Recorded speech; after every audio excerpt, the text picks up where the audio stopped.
Hi friends, welcome to Rena வீட்டு சமையல். ரெனா வீட்டு சமையலில் இன்றைக்கி ரொம்ப சுவையான சாதம், அதுக்கப்புறம் சப்பாத்தி, இட்லி தோசைக்கெலாம் தொட்டுக்கிறதுக்கு சூப்பரான காரசாரமான நாட்டுக்கோழி கிரேவி தான் பார்க்க போகிறோம். வீட்டில் உள்ள பேசிக் மசாலா வச்சு அட்டகாசமாக செஞ்சிடலாம்.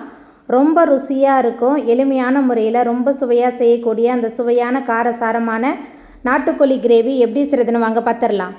நாட்டுக்கோழி கிரேவி பண்ணுறதுக்கு 4 டேபிள் ஸ்பூன் அளவுக்கு கடலெண்ணெய் சேர்த்துக்கலாம்.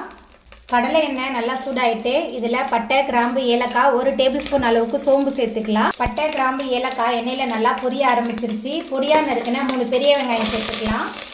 பெரிய வெங்காயம் சேர்த்துட்டு நல்லா கலந்து விட்டு வதக்கிடலாம். பெரிய வெங்காயத்துக்கு பதிலாக சின்ன வெங்காயத்தை பொடியாக நறுக்கி சேர்த்து செஞ்சாலும் நாட்டுக்கோழி கிரேவி ரொம்ப சுவையாக இருக்கும். நல்லா கலந்து விட்டு வதக்கிடலாம்.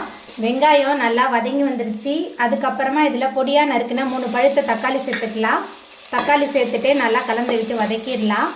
வெங்காயம் தக்காளி நல்லா வதங்கி வரதுக்காக கொஞ்சமாக கல் உப்பு சேர்த்துட்டு நல்லா கலந்து விட்டு வதக்கிடலாம்.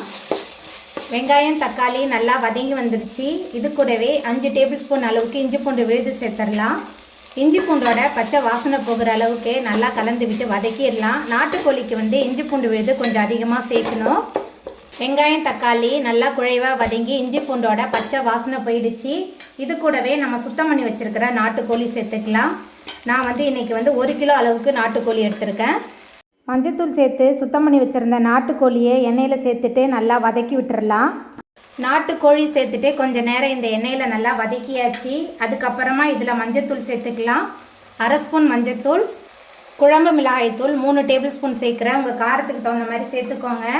அதுக்கப்புறமா சிக்கன் மசாலா 2 டேபிள் ஸ்பூன். இதுலேயே காய்ந்த மிளகாலாம் சேர்த்து அரைச்சிருக்கேன். அதனால தான் குழம்பு மிளகாய்த்தூள் 3 டேபிள் ஸ்பூன் சேர்த்துருக்கேன். காரெல்லாம் உங்கள் சுவைக்கு தகுந்த மாதிரி நீங்கள் சேர்த்துக்கோங்க.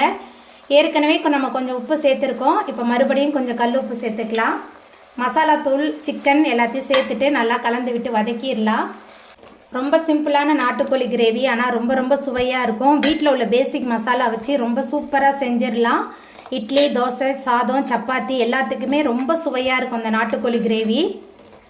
நாட்டுக்கோழி மசாலா எல்லாத்தையும் சேர்த்துட்டு நல்லா கலந்து விட்டு வதக்கியாச்சு. அதுக்கப்புறமா இதில் நாட்டுக்கோழி வேகிறதுக்கு தேவையான அளவுக்கு தண்ணி சேர்த்துக்கலாம். நாட்டுக்கோழியே கொஞ்சம் தண்ணி விடும், அதனால் பார்த்து தண்ணி சேர்த்துக்கோங்க. தண்ணி சேர்த்துட்டு நல்லா கலந்து விட்டுறலாம். தண்ணி சேர்த்துட்டு நல்லா கலந்து விட்டதுக்கு அப்புறமா ஒரு மூடி போட்டு வச்சிடலாம். நாட்டுக்கோழி நல்லா வெந்து எண்ணெயெல்லாம் பிரிஞ்சு வரட்டும். நம்ம சேர்த்த நாட்டுக்கோழிலாம் நல்லா வெந்து எண்ணெய் பிரிஞ்சு வந்துருச்சு. அதுக்கப்புறமா இதில் அரைச்சி வச்சுருந்த தேங்காய், சோம்பு விழுது சேர்த்துக்கலாம். 1/2 மூடி தேங்காய், அது கூட 1 டேபிள் ஸ்பூன் அளவுக்கு சோம்பு சேர்த்து நல்லா விழுது அரைச்சி வச்சுருந்தேன். அந்த தேங்காய் விழுது சேர்த்துட்டு நல்லா கலந்து விட்டுறலாம். தேங்காய் விழுது சேர்த்துட்டு நல்லா கலந்தாச்சு. எல்லாமே சேர்ந்து நல்லா கொதித்து வரட்டும். தேங்காய் விழுதெல்லாம் சேர்த்துட்டு நாட்டுக்கோழி கிரேவி நல்லா கொதித்து இந்த அளவுக்கு திக்காகி எண்ணெயும் பிரிஞ்சு வந்துருச்சு. அதுக்கப்புறமா இதில் மேலால் கொஞ்சமாக மல்லித்தலை தூவிடலாம். மல்லித்தலை தூவிட்டு நல்லா கலந்து விட்டுறலாம். மல்லித்தலை தூவிட்டு நல்லா கலந்தாச்சு. ரொம்ப சுவையான நாட்டுக்கோழி கிரேவி ரொம்பவே சூப்பராக ரெடி ஆகிட்டு இப்போ நம்ம அடுப்பு ஆஃப் பண்ணிடலாம். அவ்வளோதாங்க, ரொம்ப ருசியான காரசாரமான நாட்டுக்கோழி கிரேவி சூப்பராக ரெடி ஆகிட்டு. இந்த சுவையான நாட்டுக்கோழி கிரேவியை நீங்களும் உங்கள் வீட்டில் செஞ்சு பாருங்கள். இந்த வீடியோ உங்களுக்கு பிடிச்சிருந்தா லைக் பண்ணுங்கள், ஷேர் பண்ணுங்கள், கமெண்ட் பண்ணுங்கள், சப்ஸ்கிரைப் பண்ணுங்கள். அப்படியே பக்கத்தில் உள்ள பெல் பட்டனையும் கிளிக் பண்ணிடுங்க. தேங்க்யூ.